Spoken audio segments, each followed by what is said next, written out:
नमस्कार, मैं निहारिका यादव और आप देख रहे हैं भारत एक नई सोच। देश के सर्वाधिक आबादी वाले राज्य उत्तर प्रदेश में अब पहले और दूसरे चरण का मतदान संपन्न हो चुका है।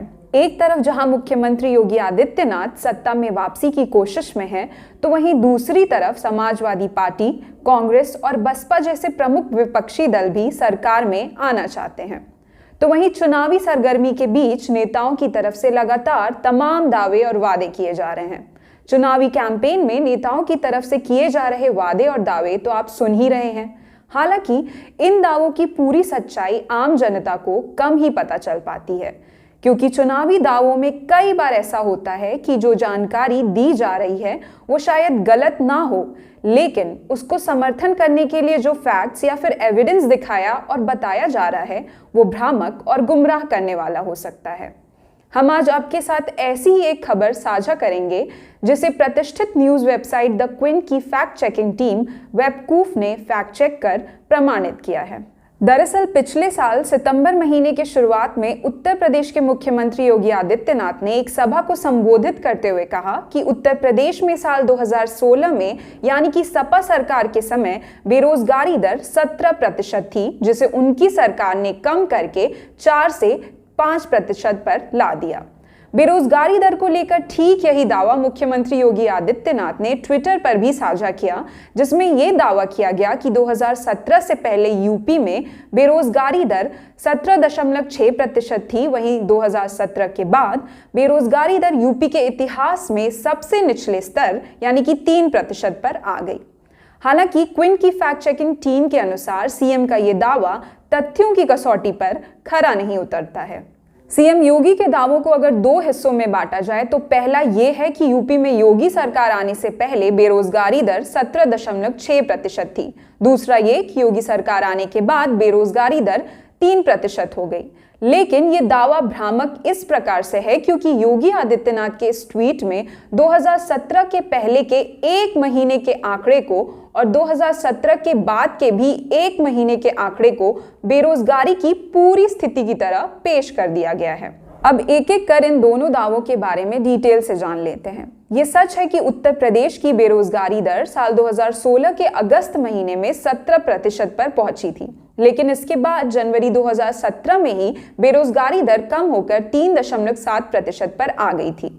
यानी कि योगी सरकार के सत्ता में आने से पहले ही उत्तर प्रदेश में बेरोजगारी दर 3% पर आ पहुंची थी। साथ ही आपको बता दें कि ये आंकड़े centre for monitoring Indian economy द्वारा हर महीने जारी होने वाली बेरोजगारी से जुड़ी रिपोर्ट से लिए गए हैं। CMIE एक स्वतंत्र थिंक टैंक है जो हर महीने देश भर में बेरोजगारी से जुड़े आंकड़े जारी करता है। यहाँ गौर करने वाली बात यह है कि CMIE हर महीने बेरोजगारी के आंकड़े जारी करता है। योगी आदित्यनाथ के ट्वीट में ऐसे ही 1 महीने के आंकड़े को 2016 के पहले के पूरे कार्यकाल की बेरोजगारी के तौर पे बताने की कोशिश की गई है, जबकि असल में हर महीने ही बेरोजगारी के आंकड़े बदलते रहते हैं। CMIE के ही आंकड़ों के मुताबिक 2016 के जून में बेरोजगारी दर 18% पहुंच गई थी, लेकिन इसके बाद हर महीने बेरोजगारी दर कम होती गई। जनवरी 2017 में बेरोजगारी दर 3.7% थी, वहीं फरवरी 2017 में 3.1% थी। लेकिन बेरोजगारी दर में उछाल के बाद आ रही ये गिरावट बीजेपी सरकार आने से पहले ही हो गई थी, योगी सरकार आने के बाद नहीं, जैसा कि सीएम योगी के ट्वीट में बताने की कोशिश की गई है। जैसा कि आपको पता ही होगा कि योगी आदित्यनाथ ने मार्च 2017 में उत्तर प्रदेश के मुख्यमंत्री के रूप में शपथ ली थी। साथ ही आपकी जानकारी के लिए बता दें कि उत्तर प्रदेश में बेरोजगारी अपने उच्चतम स्तर पर योगी सरकार के दौरान ही रही, जब अप्रैल 2020 में बेरोजगारी दर 21.5% पर पहुंच गई थी। हालांकि ये कोरोना महामारी का समय था जिसका असर देश भर की अर्थव्यवस्था और रोजगार पर पड़ा था।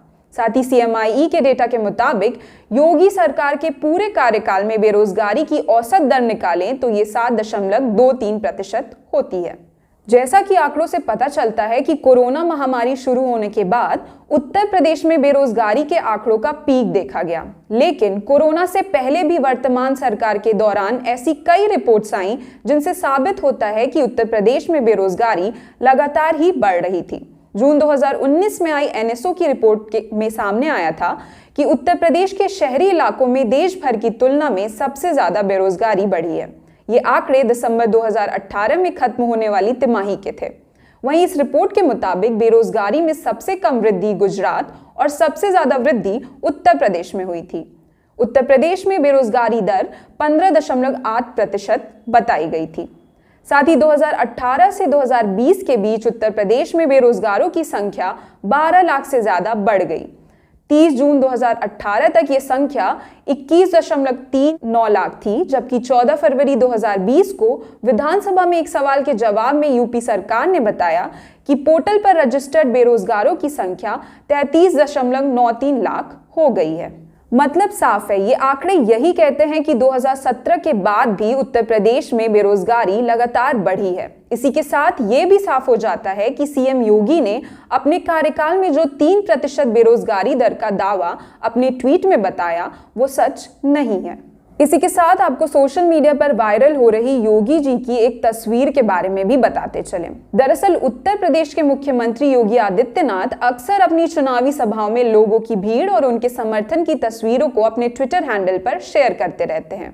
इसी क्रम में उन्होंने मंगलवार को इटावा में हुई अपनी जनसभा की तस्वीर भी ट्वीट की और कैप्शन में लिखा, जनपद इटावा इतिहास रचने जा रहा है। आतंकियों के रहनुमा और अपराधियों के सरपरस्त यहाँ पस्त होंगे।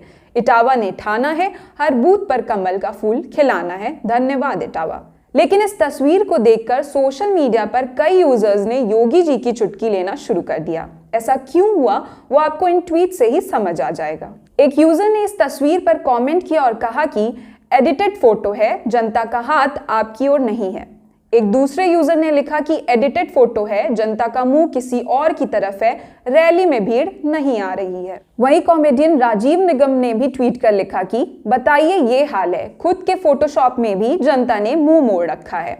एक पेज से ट्वीट कर लिखा गया कि महाराज ऐसी क्या मजबूरी है कि दिसंबर 2021 की फोटो एडिट कर 2022 की रैली में दिखा रहे हो। वहीं एक अन्य यूजर ने भी एक तस्वीर साझा करते हुए कहा कि योगी आईटी सेल तो अब इसे डिफेंड करने में रो देगा। इसी के साथ आज के लिए धन्यवाद। मैं निहारिका यादव और आप देख रहे हैं भारत एक नई सोच। हमारे वीडियो का नोटिफिकेशन पाइए सबसे पहले हमारे ऐप से। हमारे ऐप को प्ले स्टोर से डाउनलोड करने के लिए डिस्क्रिप्शन में दिए गए लिंक पर जाइए और हमारे ऐप को इंस्टॉल करिए, क्योंकि ये बिल्कुल फ्री है।